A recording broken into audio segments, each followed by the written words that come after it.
Mummy, बुखार बहुत तेज है, मुझे डॉक्टर के पास ले चलो। 8 साल की पीहू ने कांपती आवाज में कहा। सामने खड़ी उसकी सौतेली माँ गीता ने एक पल भी नहीं सोचा और बोली, बुखार से कोई नहीं मरता, जाकर सो जा। ये सुनकर घर के कोने में खड़ी नौकरानी मीनू की आंखें भर आईं, लेकिन वो कुछ बोल नहीं पाई। यही थी पीहू की रोज की जिंदगी, एक ऐसे घर में जहाँ प्यार सिर्फ एक बच्चे के लिए बचा था, और वो बच्चा पीहू नहीं था। पीहू के पिता गौरव एक सीधे साधे इंसान थे, जो एक प्राइवेट कंपनी में मैनेजर थे। पीहू की असली माँ की मृत्यु उसके जन्म के वक्त ही हो गई थी, और 3 साल पहले गौरव ने गीता से दूसरी शादी कर ली थी। शादी के वक्त गीता ने गौरव से वादा किया था, मैं पीहू को अपनी बेटी की तरह रखूंगी, आप बिल्कुल फिक्र मत कीजिए। लेकिन शादी के 1 साल बाद गीता का अपना बेटा नैतिक पैदा हुआ, और उसी दिन से घर का रंग ढंग पूरी तरह बदल गया। नैतिक के लिए हर सुविधा हाजिर रहती, नई ड्रेस, महंगे खिलौने और बर्थडे पार्टी में पूरा मोहल्ला बुलाया जाता। लेकिन पीहू के हिस्से में सिर्फ डांट फटकार और नजरअंदाजी आती। एक दिन स्कूल से लौटते वक्त पीहू की चप्पल टूट गई। घर आकर उसने डरते डरते कहा, मम्मी, मेरी चप्पल टूट गई है, नई चाहिए। गीता ने बिना देखे जवाब दिया, अभी पैसे नहीं हैं, नैतिक के जूते लेने हैं, तेरी चप्पल ठीक करवा लेंगे। उसी शाम नैतिक के लिए 2,000 रुपए का नया जूता आया। गौरव जब ऑफिस से लौटा तो उसने पीहू के पैर में टूटी चप्पल देखी। उसने पूछा, ये क्या हुआ पीहू? इससे पहले कि पीहू कुछ कहती, गीता तुरंत बीच में बोल पड़ी, अरे, ये तो बच्चों के साथ होता ही रहता है, कल दिलवा दूंगी, आप परेशान मत होइए। गौरव को यकीन आ गया, लेकिन उसे ये नहीं पता था कि ये कल कभी नहीं आता। पीहू ने चुपचाप अपनी नजरें झुका लीं। वो जानती थी कि सच बोलने से घर में तूफान आ जाएगा। रात को खाने की मेज पर एक और घटना हुई। नैतिक ने अपनी थाली में से आधी सब्जी गिरा दी और रोने लगा। गीता दौड़ कर आई, उसे चुप कराया और नई सब्जी बनाकर ले आई। ठीक उसी वक्त पीहू ने धीरे से कहा, मम्मी, मुझे भी थोड़ी और सब्जी चाहिए, भूख लगी है। गीता ने पलटकर तीखी नजरों से देखा और कहा, जो थाली में है वही खा, ज्यादा फरमाइश मत कर, तू कोई राजकुमारी नहीं है इस घर की। ये सुनकर पीहू की आंखों में आंसू आ गए, लेकिन उसने चुपचाप सिर झुकाकर बचा हुआ खाना खा लिया। पड़ोस में रहने वाली राधा मौसी अक्सर इस घर का हाल देखती रहती थी। एक दिन उन्होंने पीहू को गली में अकेली बैठी देखा। उसके हाथ में एक फटी हुई कॉपी थी। उसने पूछा, बेटा, ये कॉपी इतनी फटी क्यों है, नई नहीं मिली क्या? पीहू ने डरते हुए कहा, मौसी, मम्मी कहती हैं अभी पैसे नहीं हैं, नैतिक भाई का स्कूल में एडमिशन होना है। राधा मौसी का दिल भर आया। उन्होंने उसी दिन तय कर लिया कि वो गौरव से बात करेंगे, लेकिन उन्हें ये नहीं पता था कि उनकी ये छोटी सी कोशिश आगे चलकर कितना बड़ा तूफान खड़ा कर देगी। अगले दिन राधा मौसी गौरव से मिलने पहुंची, लेकिन घर पर सिर्फ गीता ही थी। उन्होंने हिम्मत करके कहा, गीता बेटा, पीहू का ख्याल थोड़ा और रखा करो, बच्ची बहुत कमजोर दिख रही है। गीता का चेहरा गुस्से से लाल हो गया। उसने तीखे स्वर में जवाब दिया, मौसी, आप मेरे घर के मामलों में दखल मत दीजिए, मैं अपनी बेटी की तरह ही उसे रखती हूँ, आपको गलतफहमी हो रही है। राधा मौसी चुप हो गई, लेकिन उनकी आंखों में साफ शक झलक रहा था। उस रात गीता ने पीहू को अपने कमरे में बुलाया। उसकी आवाज बेहद ठंडी और डरावनी थी। सुन पीहू, अगर आगे से किसी को भी घर की बातें बताई, चाहे वो मौसी हो या तेरे पापा, तो याद रख, तेरा यहाँ रहना मुश्किल कर दूंगी, समझी? पीहू ने सहम कर सिर हिला दिया। उसकी आंखों में डर साफ झलक रहा था। वो जानती थी कि उसकी सौतेली माँ जो कहती हैं वो करके भी दिखाती है। स्कूल में पीहू की सबसे अच्छी दोस्त रिया ने एक दिन उससे पूछा, तू हर दिन इतनी उदास क्यों रहती है, कुछ हुआ है क्या घर में? पीहू ने आंखों में आंसू भरकर कहा, रिया, कभी कभी लगता है कि मेरी असली माँ होती तो सब कुछ अलग होता। रिया ने उसका हाथ पकड़ते हुए कहा, अपने पापा को बता क्यों नहीं देती? पीहू ने सिर झुकाकर जवाब दिया, अगर मैंने बताया तो पापा और मम्मी में झगड़ा होगा और पापा दुखी होंगे। मैं नहीं चाहती कि मेरी वजह से पापा परेशान हों। कुछ दिनों बाद नैतिक का बर्थडे आया। पूरे घर को सजाया गया, बड़ी पार्टी रखी गई और पूरा मोहल्ला बुलाया गया। पीहू एक कोने में खड़ी सब देख रही थी। तभी गौरव की बड़ी बहन नैना बुआ, जो दूसरे शहर से आई थी, उनकी नजर पीहू पर पड़ी। उन्होंने पास आकर पूछा, अरे पीहू बेटा, तू इतनी दुबली पतली क्यों हो गई है? और वो पुराना फ्रॉक क्यों पहना है? पीहू कुछ जवाब देती इससे पहले गीता तेजी से वहां पहुंची और बोली, बुआ जी, बच्ची जिद्दी हो गई है, नई फ्रॉक पहनने से मना कर रही थी। पीहू ने भी चौंक कर गीता की तरफ देखा, लेकिन कुछ बोल नहीं पाई। नैना बुआ को कुछ ठीक नहीं लगा। रात को जब सब सो गए, उन्होंने चुपके से पीहू को अपने कमरे में बुलाया। उन्होंने बेहद प्यार से पूछा, बेटा, सच सच बता, यहाँ सब ठीक चल रहा है ना? मुझसे कुछ मत छुपाना, मैं तेरे पापा की बहन हूँ, तुझे कुछ नहीं होने दूंगी। पीहू की आंखों से आंसुओं का बांध टूट गया। उसने कांपती आवाज में कहना शुरू किया, बुआ, मम्मी मुझे रोज। और तभी दरवाजे के बाहर से किसी के कदमों की आहट सुनाई दी। पीहू का दिल जोर जोर से धड़कने लगा, क्योंकि वो आवाज किसी और की नहीं, खुद गीता की थी, जो शायद बहुत देर से दरवाजे के पीछे खड़ी सब कुछ सुन रही थी। दरवाजा धीरे से खुला और गीता की आंखों में जो चमक थी, उसे देखकर पीहू का पूरा शरीर कांप उठा। गीता का चेहरा गुस्से से तमतमाया हुआ था, लेकिन उसने खुद को संभालते हुए एक झूठी मुस्कान चेहरे पर सजा ली। उसने कमरे में कदम रखते हुए कहा, अरे दीदी, आप यहाँ? पीहू सोई नहीं अभी तक? नैना बुआ ने तुरंत पीहू का हाथ अपने हाथ में कस लिया और बोली, मैं ही इसे अपने पास बुला लाई। बचपन की बातें कर रहे थे, तुम जाओ, हम अभी आते हैं। गीता के चेहरे पर एक पल के लिए घबराहट दिखी, लेकिन उसने खुद को संभालते हुए कहा, ठीक है दीदी, ज्यादा देर मत कीजिएगा, बच्ची को नींद आ रही होगी। इतना कहकर वो कमरे से बाहर चली गई, लेकिन दरवाजे के बाहर वो वहीं खड़ी रही, कान दरवाजे से सटाकर। नैना बुआ को ये अंदाजा हो गया था। उन्होंने धीरे से पीहू के कान में फुसफुसाया, बेटा, अभी कुछ मत बोलना, कल सुबह जब तेरे पापा घर पर होंगे तब मैं खुद बात करूंगी, तू बस हिम्मत रख। पीहू ने डरते हुए सिर हिलाया। उसकी आंखों में उम्मीद की एक हल्की सी किरण जागी थी। पहली बार उसे लगा कि शायद कोई है जो उसकी बात सुनने के लिए तैयार है। अगली सुबह गौरव जल्दी उठकर ऑफिस जाने की तैयारी कर रहा था। तभी नैना बुआ उसके कमरे में पहुंची। उन्होंने दरवाजा बंद करते हुए कहा, गौरव, मुझे तुमसे कुछ जरूरी बात करनी है, और ये सुनकर तुम्हें झटका लग सकता है। गौरव ने चौंक कर पूछा, क्या हुआ दीदी, इतनी गंभीर क्यों हो? नैना बुआ ने गहरी सांस लेते हुए कहा, तुम्हारी बेटी पीहू, वो इस घर में जिस हाल में जी रही है, तुम्हें उसका जरा भी अंदाजा नहीं है। गौरव का चेहरा उतर गया। उसने पूछा, क्या मतलब है आपका? गीता तो कहती है सब ठीक है। नैना बुआ ने तीखे स्वर में जवाब दिया, गीता जो कहती है वो सच नहीं है। कल रात पीहू मुझे कुछ बताने वाली थी, लेकिन डर गई। उसकी हालत देखो, कितनी दुबली हो गई है। पुराने कपड़े पहनती है, टूटी चप्पल पहनकर स्कूल जाती है, जबकि नैतिक को हर चीज नई मिलती है। गौरव ये सुनकर सन्न रह गया। उसने कभी इस तरफ ध्यान ही नहीं दिया था, क्योंकि वो हमेशा भरोसा करता था कि गीता सब कुछ संभाल रही है। ठीक उसी वक्त दरवाजे पर दस्तक हुई और गीता अंदर आई। उसके चेहरे पर मुस्कान थी, लेकिन आंखों में एक अजीब सी बेचैनी छिपी हुई थी। उसने पूछा, आप दोनों इतनी सुबह सुबह किस बारे में बात कर रहे हैं? गौरव ने सीधा सवाल दाग दिया, गीता, सच बताओ, पीहू के साथ इस घर में क्या हो रहा है? गीता का चेहरा एक पल के लिए पीला पड़ गया, लेकिन उसने तुरंत खुद को संभाला और बोली, ये दीदी क्या बकवास भर रही हैं आपके कान में? मैं पीहू को अपनी बेटी की तरह रखती हूँ, आप इनकी बातों में मत आइए। नैना बुआ ने तुरंत पलटवार किया, अगर ऐसा है तो पीहू को यहाँ बुलाओ और उसी के सामने पूछो, सच सामने आ जाएगा। गीता की आंखों में घबराहट साफ झलक उठी। उसने बात टालने की कोशिश करते हुए कहा, अरे बच्ची है, डर जाएगी, इतनी सुबह सुबह क्यों परेशान करना?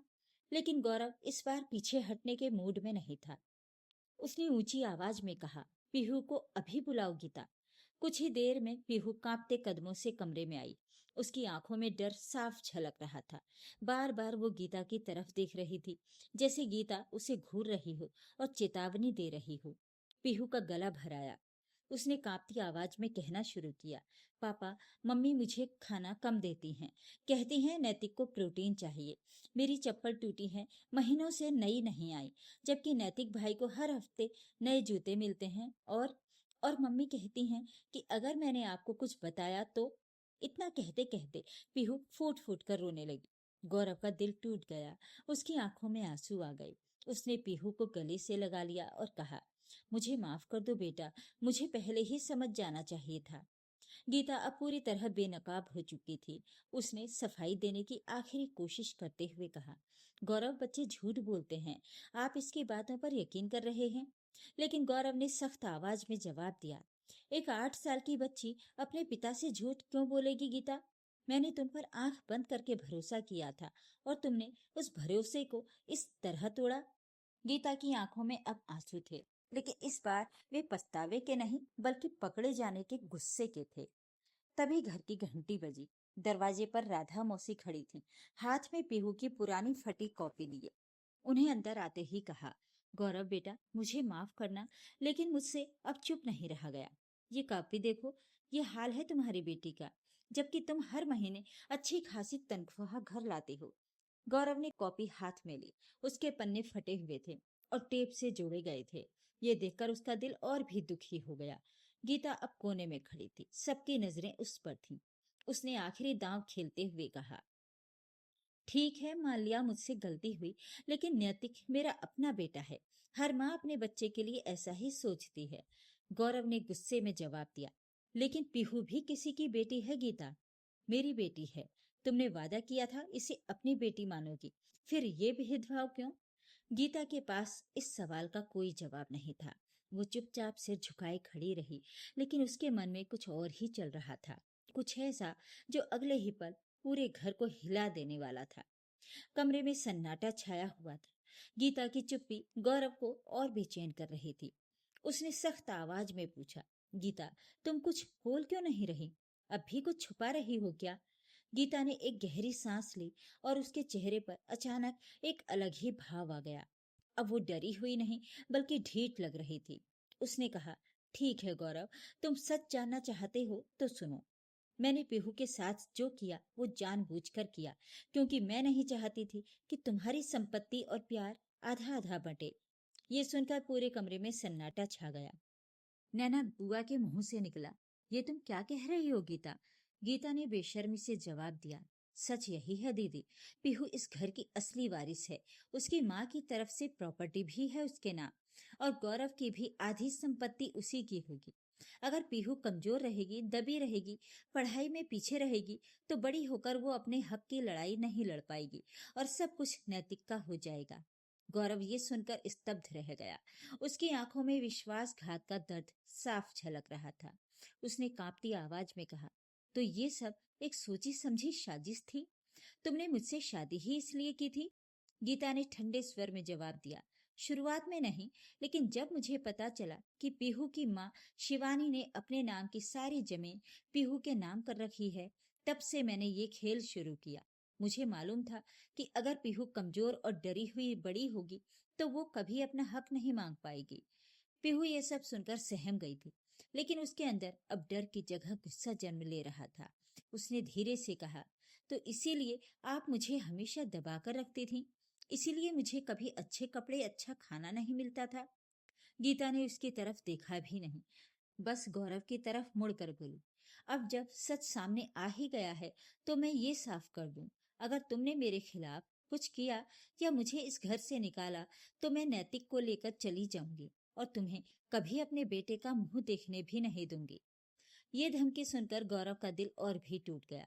एक तरफ उसकी बेटी थी जिसे उसने महीनों तकलीफ में देखा और समझ नहीं पाया, दूसरी तरफ उसका बेटा जिससे वो उतना ही प्यार करता था। उसने कांपते हाथों से अपना सिर पकड़ लिया। नैना बुआ आगे आई और बोली, गौरव, हिम्मत रखो, तुम्हें फैसला करना होगा कि तुम अपने बच्चों के भविष्य के लिए क्या सही समझते हो। डर और धमकियों में आकर फैसला मत लो। तभी दरवाजे पर फिर से दस्तक हुई। ये राधा मौसी के पड़ोसी और वकील साहब सोहन जी थे, जिन्हें राधा मौसी ने रात को ही फोन करके बुला लिया था, बिना ये जाने कि आज इतना बड़ा राज खुलने वाला है। सोहन जी ने अंदर आते ही कहा, राधा जी ने मुझे बताया था कि घर में कुछ मसला है संपत्ति से जुड़ा हुआ। मैं पीहू की माँ शिवानी का पुराना वकील रह चुका हूँ, शायद मैं मदद कर सकूं। ये सुनकर गीता के चेहरे का रंग उड़ गया। उसने घबरा कर कहा, इसकी क्या जरूरत है? ये घर का मामला है, बाहर के लोगों को बीच में लाने की क्या जरूरत है? सोहन जी ने शांति से जवाब दिया, गीता जी, अगर आपने कुछ गलत नहीं किया तो डरने की क्या बात है, मैं सिर्फ सच सामने लाने में मदद करूंगा। अपने बैग से एक पुरानी फाइल निकाली और कहा, ये शिवानी जी की वसीयत है जो उन्होंने पीहू के जन्म के तुरंत बाद बनवाई थी। गौरव ने कांपते हाथों से फाइल ली और पढ़ना शुरू किया। उसकी आंखें चौड़ी हो गईं। उसमें लिखा था कि शिवानी ने अपनी सारी संपत्ति पीहू के नाम की थी, लेकिन एक शर्त के साथ। अगर पीहू के साथ किसी भी तरह का दुर्व्यवहार साबित होता है तो संपत्ति का पूरा नियंत्रण पीहू के बालिग होने तक एक ट्रस्ट के पास चला जाएगा, जिसके ट्रस्टी खुद वकील सोहन जी होंगे, ना कि गौरव या गीता। यह सुनकर गीता का चेहरा पूरी तरह उतर गया, क्योंकि उसकी सारी योजना धरी की धरी रह गई थी। गीता ने आखिरी कोशिश करते हुए कहा, ये सब झूठ है, ये फाइल जाली हो सकती है। सोहन जी ने शांत स्वर में कहा, गीता जी, ये फाइल कोर्ट में रजिस्टर्ड है, इसकी कॉपी अदालत में भी मौजूद है, और अब जो कुछ आपने अभी खुद अपने मुंह से कबूल किया है वो भी हम सबके सामने है। अगर आप चाहें तो मैं इसे कानूनी कार्रवाई में बदल सकता हूँ। गीता अब पूरी तरह घिर चुकी थी। उसकी आंखों में अब गुस्सा और लाचारी दोनों झलक रहे थे। उसने गौरव की तरफ देखा और गिड़गिड़ाते हुए कहा, गौरव, मुझसे गलती हुई, मुझे माफ कर दो। मैं नैतिक के लिए ये सब कर रही थी, एक माँ के तौर पर। गौरव ने ठंडी आवाज में जवाब दिया, एक माँ अपने बच्चे के लिए किसी और के बच्चे को भूखा नहीं रखती। गीता, तुमने माँ होने का हक खो दिया है। पीहू ये सब सुन रही थी। उसकी आंखों में आंसू थे, लेकिन साथ ही एक अजीब सी राहत भी थी कि आखिरकार सच सामने आ गया। लेकिन तभी कमरे के दरवाजे पर एक और आवाज आई, मम्मी, आप पीहू दीदी को डांट क्यों रही हैं? ये नैतिक था जो नींद से उठकर वहां आ गया था और शायद सब कुछ सुन चुका था। उसने मासूमियत से लेकिन साफ आवाज में पूछा, मम्मी, क्या ये सच है कि आप दीदी को जानबूझकर तकलीफ देती थी? गीता के पास इस सवाल का कोई जवाब नहीं था और गौरव समझ नहीं पा रहा था कि अब वो किस राह पर आगे बढ़े। नैतिक का सवाल पूरे कमरे में गूंज गया, मम्मी, क्या ये सच है कि आप दीदी को जानबूझकर तकलीफ देती थी? गीता कुछ दबाव देने से पहले ही हकलाने लगी, बेटा, तुम अभी बहुत छोटे हो, ये बड़ों की बातें हैं, तुम अपने कमरे में जाओ। लेकिन नैतिक, जो सिर्फ 6 साल का था, इस बार पीछे नहीं हटा। उसने मासूमियत से लेकिन साफ आवाज में पूछा, नहीं मम्मी, मुझे भी पता होना चाहिए। दीदी हमेशा मुझे प्यार करती हैं, मेरे लिए अपना खाना भी बचा कर रखती हैं, फिर आप उनके साथ ऐसा कैसे कर सकती हैं? ये सुनकर पीहू की आंखों से आंसू बहने लगे। उसने आगे बढ़कर नैतिक को गले लगा लिया और कहा, कोई बात नहीं नैतिक, तुम बहुत अच्छे भाई हो। गौरव ये नजारा देखकर भावुक हो गया। उसने सोचा कि इतनी नफरत और साजिश के बीच भी दोनों बच्चों के दिल में एक दूसरे के लिए सच्चा प्यार बचा हुआ है। ये देखकर उसे थोड़ी उम्मीद बंधी। वकील सोहन जी ने माहौल को संभालते हुए कहा, गौरव जी, अब फैसला आपको लेना है। कानूनी तौर पर मैं आपकी हर तरह से मदद कर सकता हूँ, लेकिन असली फैसला घर और परिवार का है। गौरव ने गहरी सांस ली और गीता की तरफ देखा। उसकी आंखों में अब न गुस्सा था न नफरत, बस एक गहरी उदासी थी। उसने कहा, गीता, मुझे समझ नहीं आ रहा कि मैं तुम्हें किस नजर से देखूं। तुमने मेरे भरोसे का इस्तेमाल किया, मेरी बेटी को महीनों तड़पाया। गीता ने रोते हुए कहा, गौरव, मुझे एक मौका दो, मैं सुधर जाऊंगी। मैं पीहू को भी अपनी बेटी की तरह रखूंगी, कसम से। लेकिन इस बार नैना बुआ बीच में बोल पड़ी, गीता, माफी शब्दों से नहीं, समय के साथ साबित होती है। पहले भी तुमने वादा किया था और तोड़ दिया। राधा मौसी ने भी सिर हिलाते हुए कहा, बच्चे की सेहत देखो कितनी कमजोर हो गई है, ये सब एक दिन का नतीजा नहीं है। तभी पीहू ने हिम्मत करके सबके बीच कुछ कहा। उसने गीता की तरफ देखते हुए धीमी लेकिन साफ आवाज में कहा, मम्मी, मुझे आपसे नफरत नहीं है, मुझे बस ये समझ नहीं आता कि आपने मुझे इतना दर्द क्यों दिया, जबकि मैंने कभी आपका बुरा नहीं चाहा। ये सुनकर गीता की आंखें झुक गईं। उसके पास कोई जवाब नहीं था। एक 8 साल की बच्ची की ये मासूम बात उसके दिल को चीर गई। गौरव ने कुछ देर सोचने के बाद फैसला सुनाया। उसने कहा, गीता, मैं तुम्हें अभी इसी वक्त घर से नहीं निकालूंगा, क्योंकि नैतिक तुम्हारा बेटा है और उसे माँ की जरूरत है। लेकिन अब से इस घर में हर फैसला मेरी निगरानी में होगा। पीहू की पढ़ाई, उसका खाना, उसके कपड़े, हर चीज का हिसाब रखा जाएगा। और अगर आगे कभी भी पीहू के साथ जरा भी भेदभाव हुआ तो मैं वकील साहब की मदद से आगे की कार्यवाही करूंगा, चाहे इसका मतलब तलाक ही क्यों ना हो। गीता ने सिर झुकाकर ये शर्त मान ली क्योंकि उसके पास कोई और चारा नहीं था। लेकिन उसके मन में अब भी एक चिंगारी सुलग रही थी। क्या वो सच में बदल पाएगी या ये सिर्फ पकड़े जाने का डर था? ये कोई नहीं जानता था। सोहन जी ने जाते जाते गौरव से कहा, मैं हर महीने एक बार आकर हालात देखूंगा। ये मेरा शिवानी जी से किया वादा है। अगले कुछ दिनों में घर का माहौल धीरे धीरे बदलने लगा। गौरव खुद पीहू के लिए नई चप्पलें और स्कूल बैग लेकर आया। उसने पीहू के कमरे में बैठकर उससे बातें की, उसकी पसंद नापसंद पूछी, कुछ ऐसा जो उसने महीनों से नहीं किया था। पीहू के चेहरे पर पहली बार असली मुस्कान लौटी। लेकिन गीता के व्यवहार में अभी भी एक ठंडापन बाकी था, जैसे वो मजबूरी में सब कुछ कर रही हो, दिल से नहीं। एक दिन स्कूल में पेरेंट्स मीटिंग थी। गौरव खुद पीहू को लेकर गया, कुछ ऐसा जो पहले हमेशा गीता किया करती थी।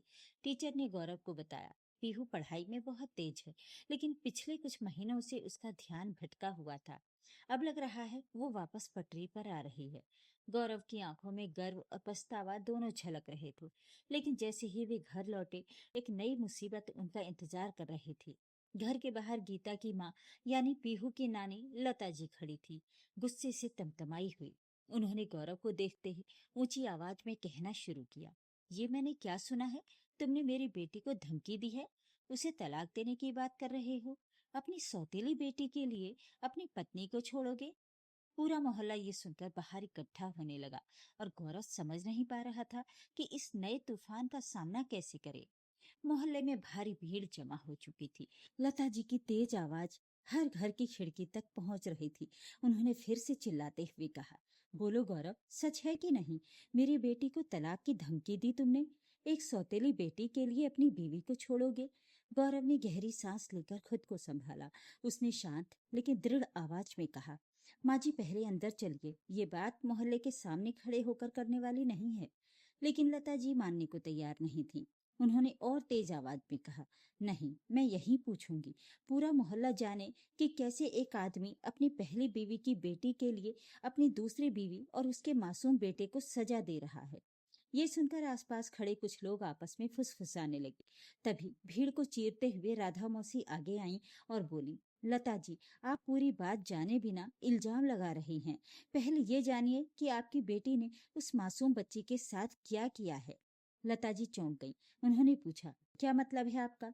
राधा मौसी ने पूरी बात संक्षेप में बताई कि कैसे गीता ने पीहू को महीनों भूखा रखा, कैसे उसकी संपत्ति हड़पने की साजिश रची और कैसे कल रात सब कुछ सबके सामने उजागर हुआ। ये सुनते ही लता जी का चेहरा उतर गया। उन्होंने अविश्वास से सिर हिलाते हुए कहा, ये नहीं हो सकता, मेरी बेटी ऐसी नहीं है। ठीक उसी वक्त गीता भी घर से बाहर आ गई। उसका चेहरा शर्मिंदगी से लाल था। उसकी माँ ने उसकी तरफ देखते हुए पूछा, गीता, ये लोग जो कह रहे हैं क्या ये सच है? गीता कुछ पल के लिए चुप रही, फिर धीरे से सिर झुकाकर बोली, माँ, मुझसे गलती हुई है, लेकिन मैंने सिर्फ नैतिक के भविष्य के लिए। लता जी ने बीच में ही उसे रोक दिया। उनकी आंखों में निराशा साफ झलक रही थी। बस करो गीता, एक बच्ची को भूखा रखना, उसे तकलीफ देना, ये किसी भी वजह से सही नहीं ठहराया जा सकता। ये सुनकर पूरा मोहल्ला हैरान रह गया। जिस माँ को अपनी बेटी का बचाव करने आना चाहिए था, वो खुद अपनी बेटी की गलती स्वीकार कर रही थी। लता जी ने गौरव की तरफ देखकर कहा, बेटा, मुझे माफ कर दो। मैंने बिना जाने समझे तुम पर इल्जाम लगा दिया।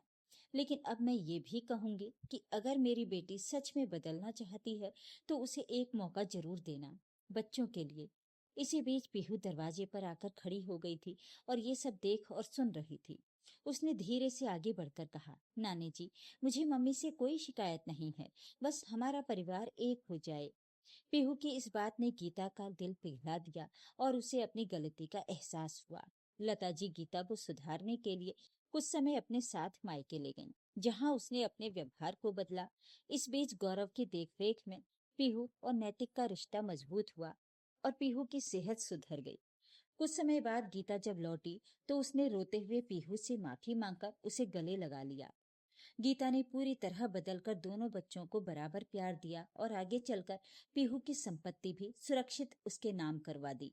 सालों बाद जब पीहू की शादी हुई तो वो अपनी माँ गीता के गले लगकर सबसे ज्यादा रोई, क्योंकि गीता ने सौतेली माँ का दाग धोकर उसके दिल में असली माँ की जगह बना ली थी।